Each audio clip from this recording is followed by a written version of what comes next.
میں اس کے ساتھ اپنے معزز مہمان محترم جناب حکیم خلیل الرحمان صاحب جو طویل سفر طے کر کے کراچی سے تشریف لائے ہیں، ان کے تو ہم تہ دل سے مشکور بھی ہیں اور آپ سے ملتمس ہیں کہ آپ تشریف لائیں، طب و فردزا کی انفرادیت و حقانیت پر گفتگو فرمائیں حکیم خلیل الرحمان صاحب۔ السلام علیکم ورحمۃ اللہ وبرکاتہ۔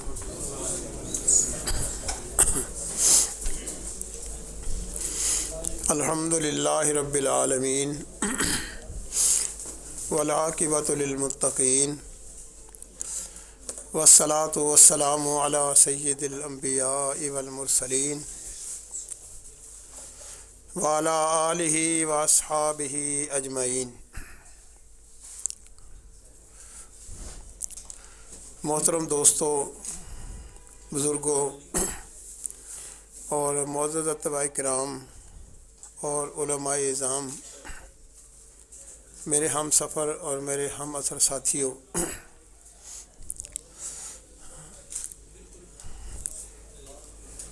مجھے حکم دیا گیا ہے کہ میں آپ کے سامنے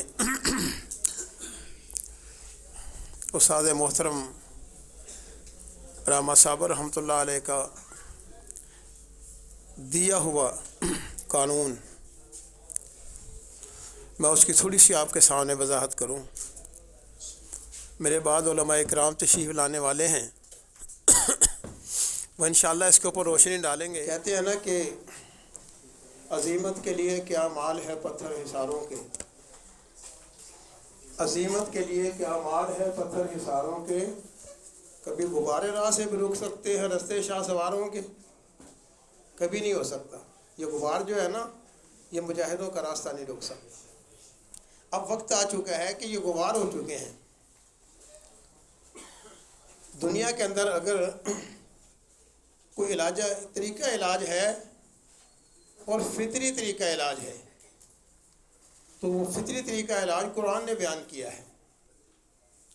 اسی لیے قرآن مجید نے ہماری کسی دوائی کے اندر کسی حرام چیز کو شامل نہیں کیا، سب چیزیں حلال ہیں، اور کوئی منشیات ہمارے کو نہیں کھانے دی، اور کوئی بھی ایسی چیز نہیں جو حرام ہو، ایسا جانور حرام ہو کو ہماری دوائی میں بھی استعمال کرنے دیا ہو۔ یہ ہے فطری طریقہ علاج۔ استاد محترم علامہ صابر رحمۃ اللہ علیہ نے ہمیں جو طریقہ علاج عطا فرمایا ہے نا، یہ بڑی محنت کے ساتھ دیا ہے، اور یہ سچ ہے، حق ہے، عین فطرت کے مطابق ہے، یہ غیر فطری نہیں ہے۔ جو شخص کہتا ہے نا یہ غیر فطری ہے، میں سمجھتا ہوں اس کو سمجھ نہیں ہے، وہ بیچارہ اسے جانتا نہیں ہے۔ اگر وہ اس کو سمجھ لے اور اس کو جان لے کہ یہ طریقہ تو فطری علاج ہے، تو یقین جانے جو ایک دفعہ بیٹھ کر ہمارے درس کے اندر ہم اپنی کراچی کی بات کرتے ہیں، سندھ کی بات کرتے ہیں، کیونکہ ہم سندھ کے نمائندے ہیں، انشاءاللہ العزیز اپنے سندھ کی جو نمائندگی ہے وہ کرتے ہیں اور کرتے رہیں گے۔ وہاں پر جو شخص ایک دفعہ نظریہ مفرزہ کی کلاس اٹینڈ کر لیتا ہے نا، وہ دوبارہ وہاں سے ہلنا نہیں چاہتا۔ وہ کہتا ہے استاد جی یہ علم تو ہم نے پہلے کہیں سنا ہی نہیں، اور جتنا یہ بہترین سرٹیفکیٹ علاج ہے اتنا تو بہترین ہم نے پہلے کبھی دیکھا ہی نہیں۔ تو میں کہتا ہوں کہ بھائی آؤ اس نظریے کو سیکھو، ہم سکھاتے ہیں، پڑھو ہم پڑھاتے ہیں، اس کے مطابق اگر آپ کا کام نہ ہو تو ذمہ داری قبول کرتے ہیں۔ علامہ صابر رحمۃ اللہ علیہ نے ہم کو جو طریقہ علاج دیا ہے، یہ طریقہ علاج جو ہے یہ فطری ہے۔ فطری کیا ہوتا ہے؟ جو اللہ رب العالمین کی فطرت ہے اس کے مطابق اس کا علاج ہے۔ ایک دفعہ ایک ساتھی کے پاس بیٹھے ہوئے تھے کہ وہ تازہ حیدرآباد سے وہ کورس کر کے آیا کالج سے۔ پریکٹیکل کے دوران وہ بڑے شوق سے سنا رہا تھا کہ ہمارے پروفیسر صاحب جو تھے انہوں نے ہمیں سوال کیا کہ ہم میں ایلوپیتھک کے علاج میں کیا فرق ہے؟ سوال کیا اس نے. سوال کرنے والا پروفیسر ہے، جس سے سوال ہو رہا ہے وہ سارے طالب علم ہیں کہ ہمارے علاج میں اور اس کے ایلوپیتھک کے علاج میں کیا فرق ہے. وہ ساتھی سب خاموش رہے.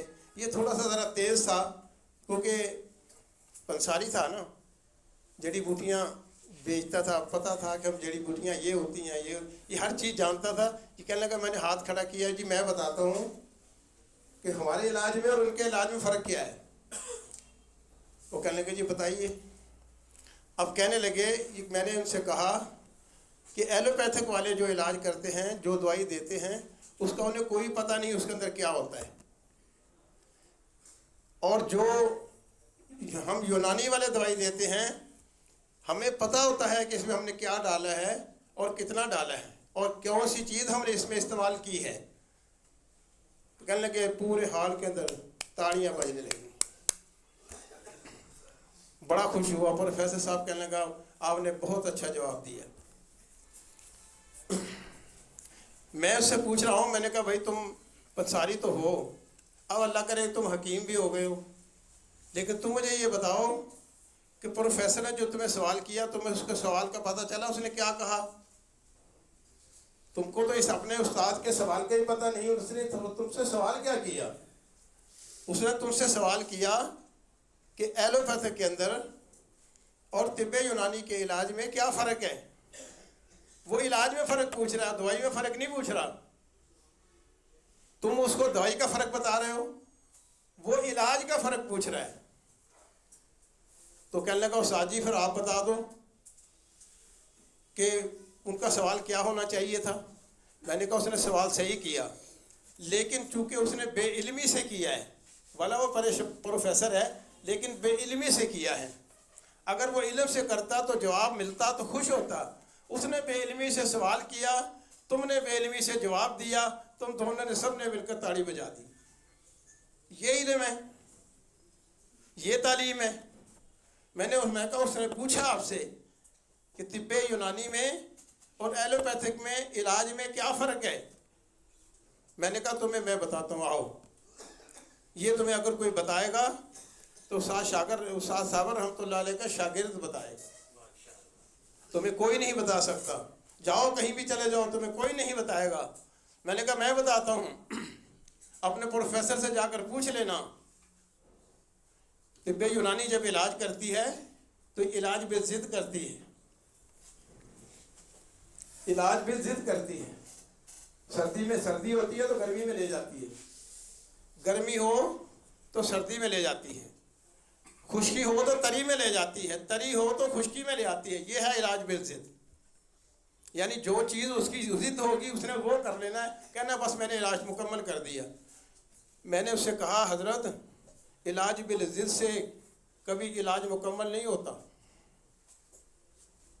کبھی علاج بالضد کرنے سے مکمل نہیں ہوتا. یہ مت سمجھو ایک بندہ دھوپ میں پھر رہا ہے، وہ گر گیا ہے، تکلیف ہے، آپ اٹھا کر اس کو اے سی کمرے میں لے گئے، آپ نے اس کا علاج کر دیا. یہ تو علاج نہ ہوا. یہ تو تمہارا کہنا غلط ہے. آپ لوگوں نے جو یہ جواب دیا کہ وہ ادویات استعمال کرتے ہیں، وہ یہ خبر ہیں، ان کو اپنی فارمیسی کا پتہ نہیں. ہم جو استعمال کرتے ہیں ہمیں سب پتہ ہے کیا استعمال کر رہے ہیں. یہ تمہارا جواب غلط ہے. اب وہ بڑے غور سے، چند ساتھی بیٹھے ہوئے تھے، پوچھنے لگے حافظ صاحب پھر ایلوپیتھک والے کیا کرتے ہیں؟ میں نے کہا ایلوپیتھک والے بھی علاج بالضد کرتے ہیں، وہ بھی علاج بالضد کرتے ہیں. یونانی والے بھی علاج بالضد کرتے ہیں، ایلوپیتھی والے بھی علاج بالضد کرتے ہیں. نہ یونانی والوں کے پاس علاج بالفطرت ہے اور نہ ایلوپیتھک والوں کے پاس علاج بالفطرت ہے. اللہ کے فضل و کرم سے یہ علاج بالفطرت جو ہے یہ علامہ صابر ملتانی رحمۃ اللہ علیہ کے پاس ہے.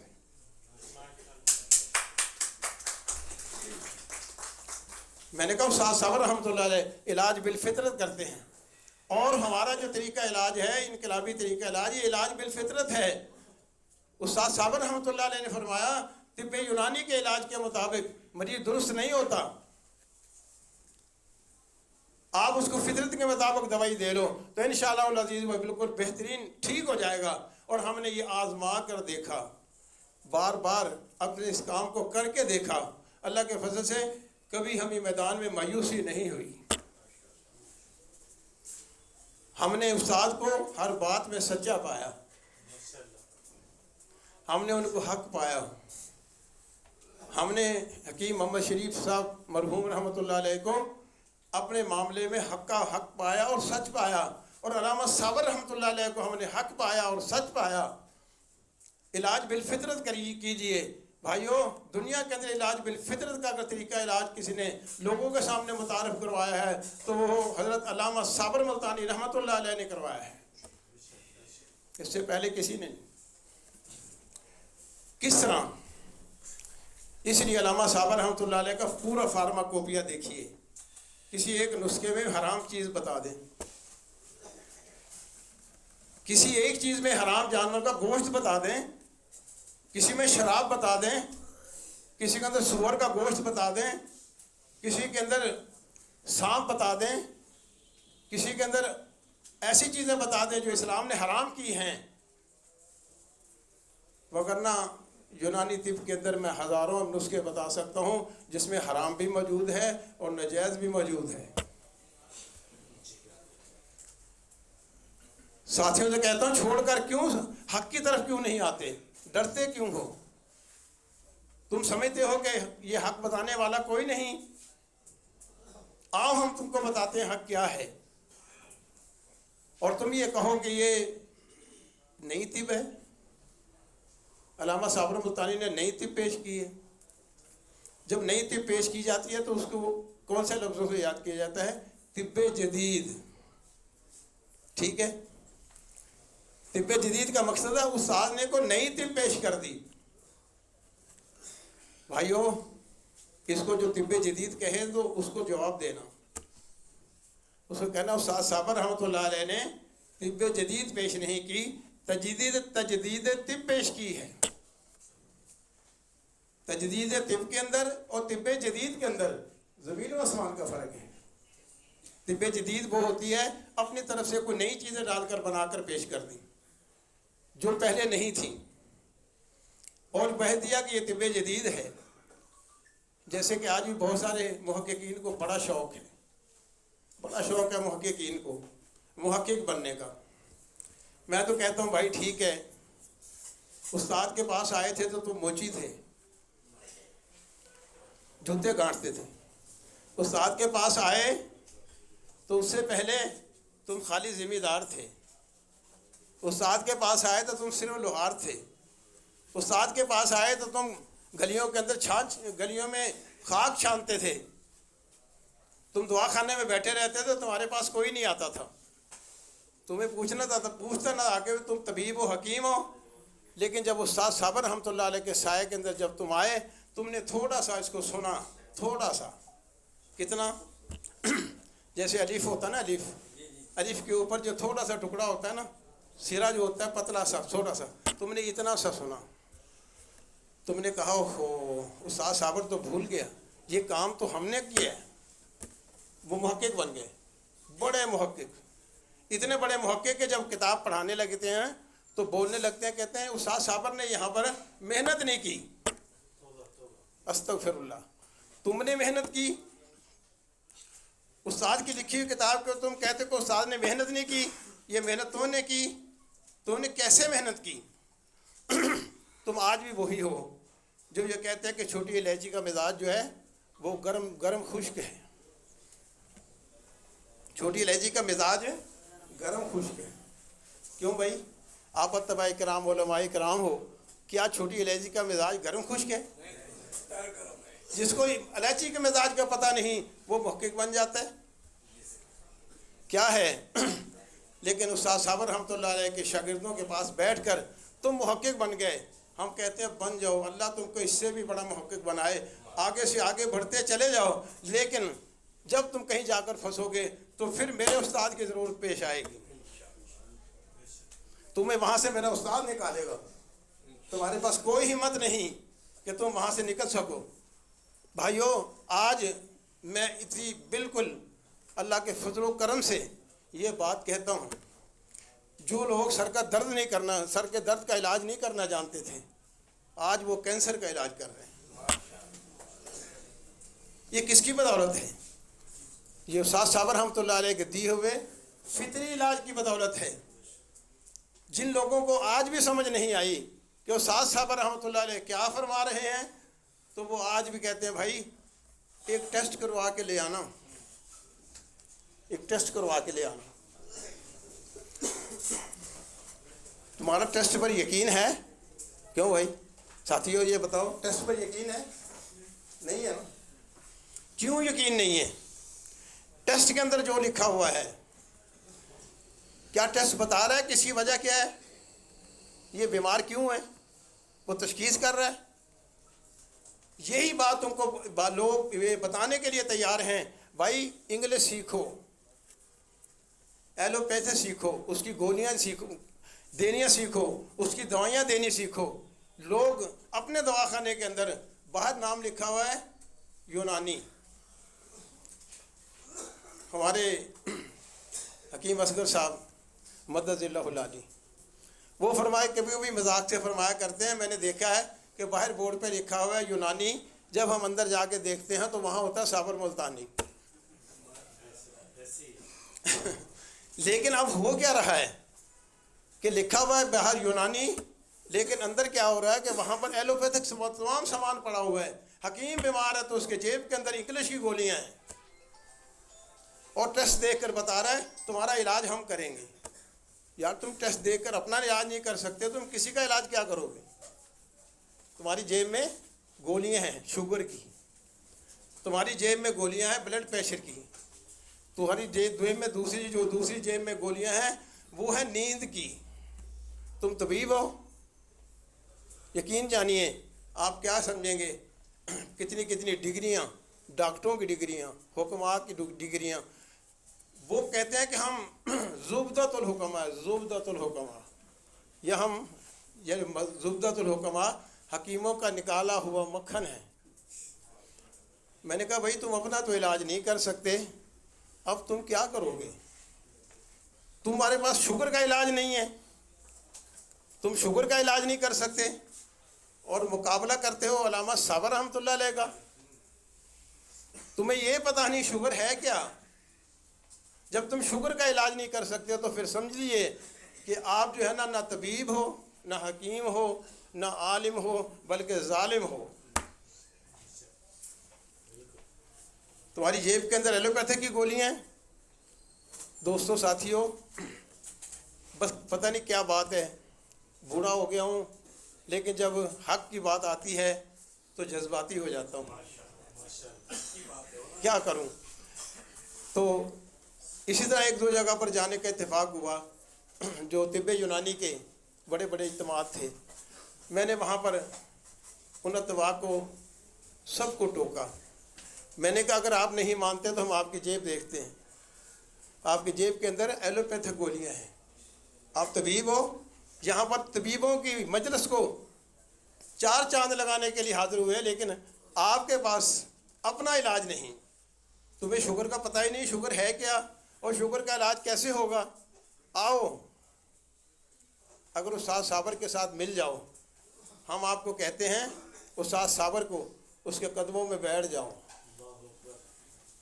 اللہ کی قسم تمہیں شوگر کا علاج کرنا بھی آئے گا، تمہیں کینسر کا علاج کرنا بھی آئے گا۔ پریشان نہ ہو، اللہ تعالیٰ سب تمہارے کو سمجھائے گا۔ کہنے لگے جی حافظ صاحب بتائیں تو کیا کریں؟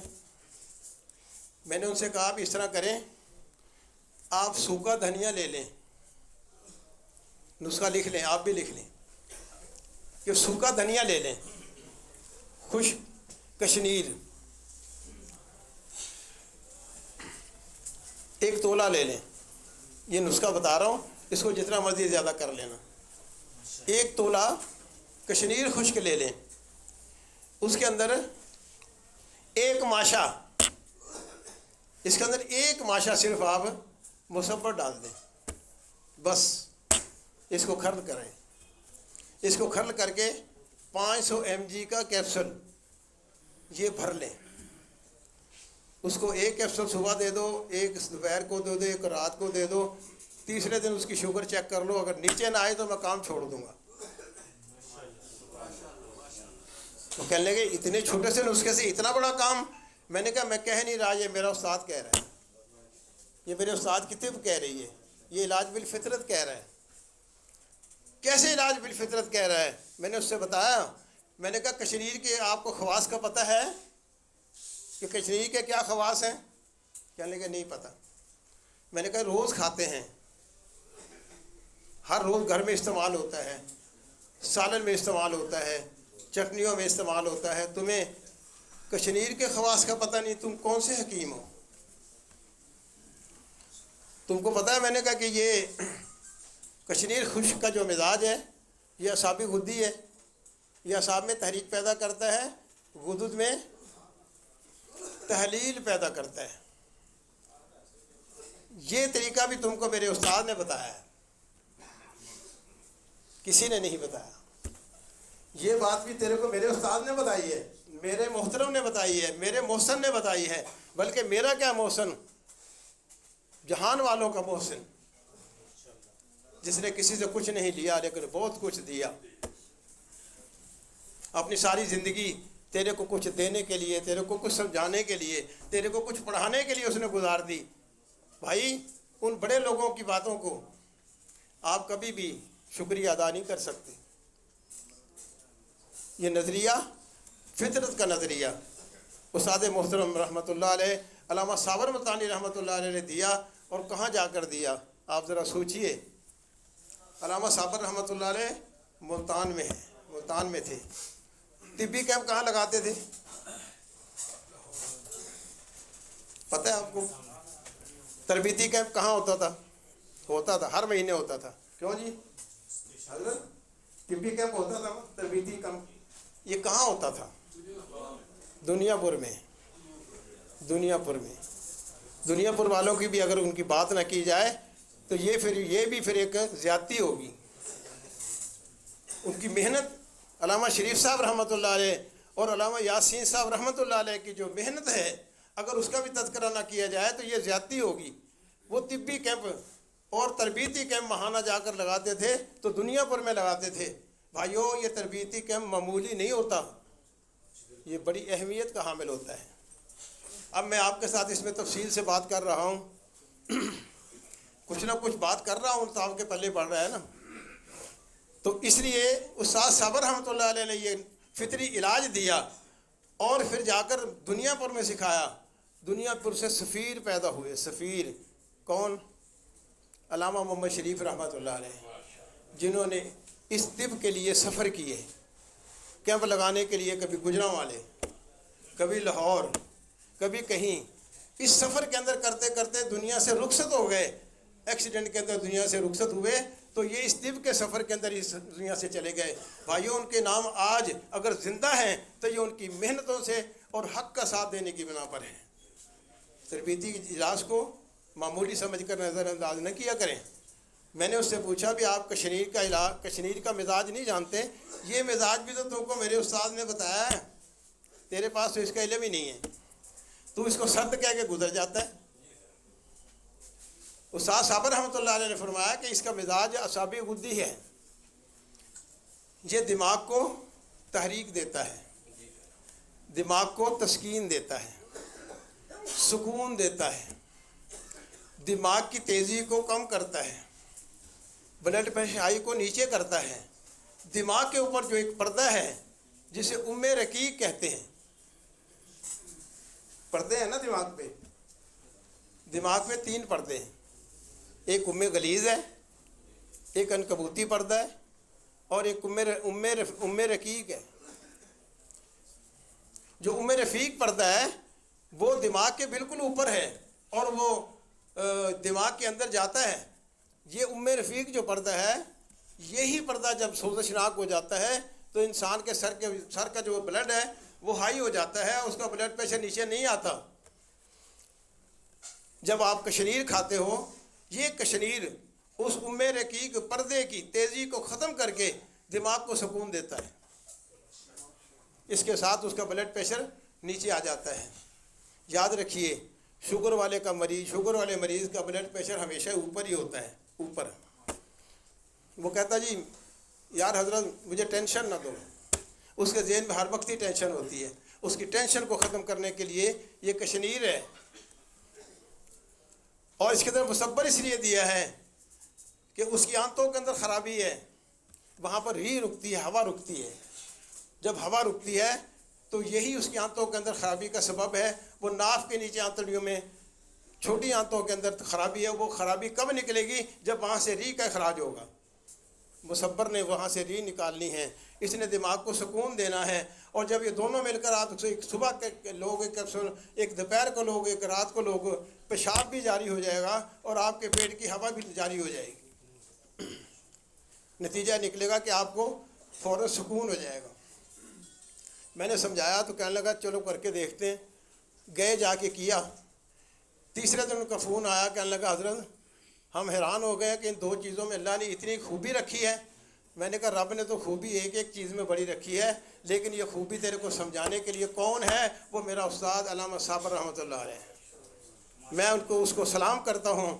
میں نے کہا آ جا، آج بھی استاد کے قدموں میں بیٹھ جا، انشاءاللہ ہم آج بھی تیری خدمت کریں گے، تجھے سمجھائیں گے دعا خانہ کس کو کہتے ہیں۔ تجھے دوا بھی دینی نہیں آتی، تجھے دوا بنانی بھی نہیں آتی، اور پھر مرض کی تشخیص نہیں آتی، اور مرض کا تشخیص کا نام رکھنا نہیں آتا۔ استاد صابر رحمۃ اللہ علیہ نے ہر چیز کی بنیاد رکھی تو حق پہ رکھی اور فطرت پہ رکھی۔ تو بھائیو دوستو، میں اپنا وقت اسی بات کے اوپر آپ سے ختم کرتا ہوں، کیونکہ ساتھی پیچھے بہت ہیں، آپ نے سب کو سننا ہے۔ اللہ سے دعا کرنا، اللہ جو میں نے کہا ہے اور آپ لوگوں نے سنا ہے، اللہ مجھے حق کہنے کی اور آپ کو آپ تک حق پہنچانے کے اللہ توفیق عطا فرمائے۔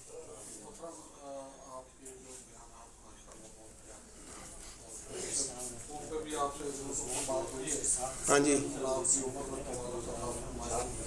تو کچھ ایک دو کوشچن ہے میرے، یہ جو آپ نے شوگر کو مطلب سمجھنے کے لیے، جی جی جیسا کہ آپ نے کہا کہ صبر کے قدموں میں ہیں، جی وہاں تو بڑے افسر وہاں پہ بیٹھے ہیں، آپ جیسے رہنما ملیں گے تو ہمیں جی فرمائیں۔ راستہ وہاں سے کرنا ہے۔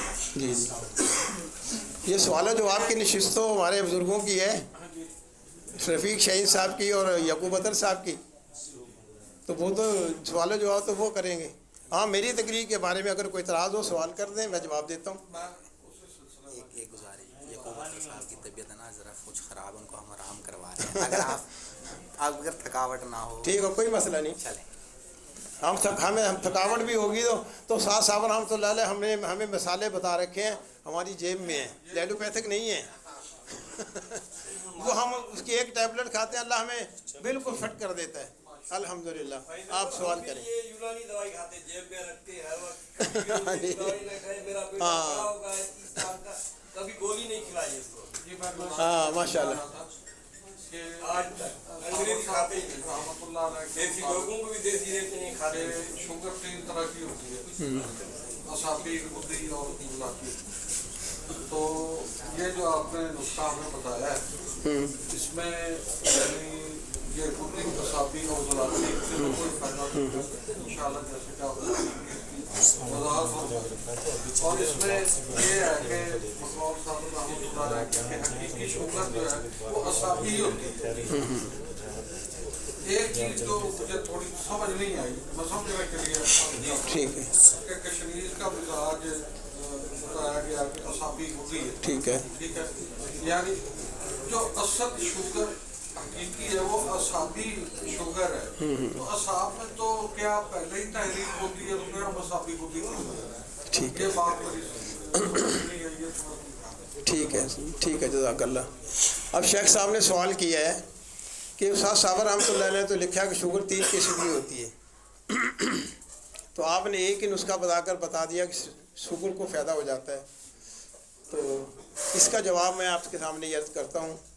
استاد صابر رحمۃ اللہ علیہ نے جو فرمایا ہے، آپ نے فرمایا کہ اصل شوگر اعصاب میں ہوتی ہے، اعصابی ہوتی ہے۔ اعصاب کے اندر کیا ہوگا جب شوگر ہوگی؟ اعصاب کے اندر تحریک ہوگی، غدود میں تحلیل ہوگی، ٹھیک ہے، صحیح ہے نا جی. اچھا, جو شوگر آپ نے بتائی کہ اعصابی شوگر ہوگی, اس کو جب ہم اس کا نام رکھیں گے تو کیا رکھیں گے؟ اعصابی گدی رکھیں گے. اعصابی گدی رکھیں گے نا, اعصابی گدی نام رکھیں گے. تو استاد صاحب رحمۃ اللہ علیہ کیا فرمایا ہے کہ آپ تحریک بدل دو, اس کو الٹ کر دو. ہم نے تو الٹی کی ہے نا. کیا کیا ہے؟ ہم نے تو الٹی کیا ہے نا. اعصابی گدی کی بجائے اعصابی عضلاتی کر دیا ہے. ہم نے کیا کیا ہے؟ جب ہمیں مصبر ملایا, میری بات نے مصبر ملایا, یہ عضلاتی ہے, ٹھیک ہے نا, مصبر عضلاتی ہے نا. تو وہ یہ جو کشنیر ہے یہ اعصابی ہے اور وہ عضلاتی ہے. ہم نے تحریک بدل دی. تحریک بدلنے کے ساتھ گدی جو نامکمل تحریک جو شوگر نہیں تھی وہ اس سے ٹھیک ہو گئی. اب آگئی بات اعصابی گدی کی. اعصابی عضلاتی کے اندر بھی ایسا ہوتا ہے کہ لوگ سمجھتے ہیں کہ اس کے اندر بھی پیشاب بھی زیادہ آتا ہے, شوگر بھی زیادہ ہوتی ہے. ہم نے ایک عضلاتی نسخہ پیش کیا تھا, شاید وہ آپ کے سامنے آج تک نہیں آیا. وہ نسخہ جب ہم دیتے ہیں تو اللہ کے فضل و کرم سے ہم نے دیکھا ہے کہ ہم مریض کو ساتھ یہ کہتے ہیں کہ 2-4 دن کھانے کے بعد اس کو بند کر دینا, ایسا نہ ہو کہ تمہاری شوگر نل ہو جائے, کہ تمہاری شوگر نل نہ ہو جائے. نل ہو گئی تو پھر خطرہ ہے کہ تم پھر بیمار ہوگے, ٹھیک نہیں ہوگے. شوگر نل ہو جائے, جی شوگر نل ہو جائے نا تو پھر بندہ بیمار ہو جائے تو ٹھیک نہیں ہوتا. یہ یاد رکھیں. جو لوگ ٹھیک نہیں ہوتے نا وہ کہتے ہیں ہمیں شوگر ہے. شوگر نہیں ہوتی. اگر شوگر ہو, گلوکوز ہو تو بندہ بیمار نہیں ہوتا, ٹھیک ہو جاتا ہے. اگر اس کے جسم کا شوگر کم ہوگی, ان کی مشینوں کے پیچھے نہ جائیں آپ. تو میں نے ان کو ایک نسخہ دیا, وہ آج نسخہ میں آپ کے سامنے پیش کر دیتا ہوں. آپ نے سوال کیا ہے محرک 3 1 تولہ,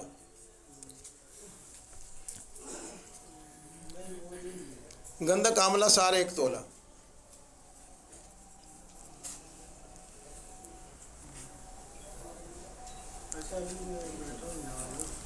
اور سہاگا خام 2 تولے.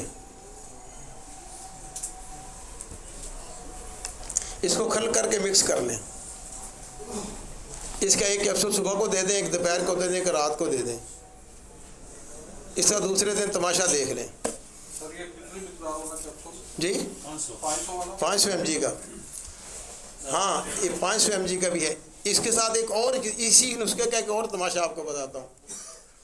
یہ سردیاں آئی ہیں نا, ان سردیوں کے بہت سارے لوگوں کو گڑھ نکلتے ہیں. گڑھ یہ ٹانگوں کے نیچے, ریڑھ کی ہڈی کے نیچے, ٹھیک ہے نا, یہ گڑھ نکلتے ہیں. یا ان کو خارش ہوتی ہے, خارش کرتے ہیں ناف کے نیچے, ایسے خارش کرتے ہیں جیسے پتہ نہیں یہاں کوئی جن بیٹھا ہوا ہے, نہ دیکھیں کوئی بندہ نہ عورت, وہ لگے ہوئے دڑ دڑ, یہ خارش نہیں جاتی.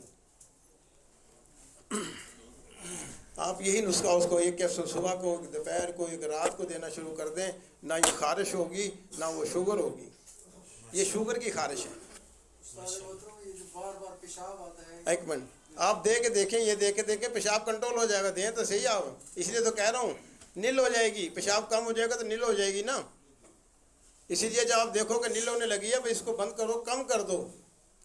ایک مریض میرے پاس اسی طرح آیا, وہ کہنے لگا کہ حضرت یہ میرے سر کے اندر بڑا گڑھ ہے, ڈاکٹر کہہ رہے ہیں کہ آپریشن ہوگا. بڑا پریشان ہے. اس کی فیکٹری کا مالک جو تھا وہ اس کا بھانجا تھا, تو اس نے کہا کہ آپ حافظ صاحب کے پاس چلے جاؤ.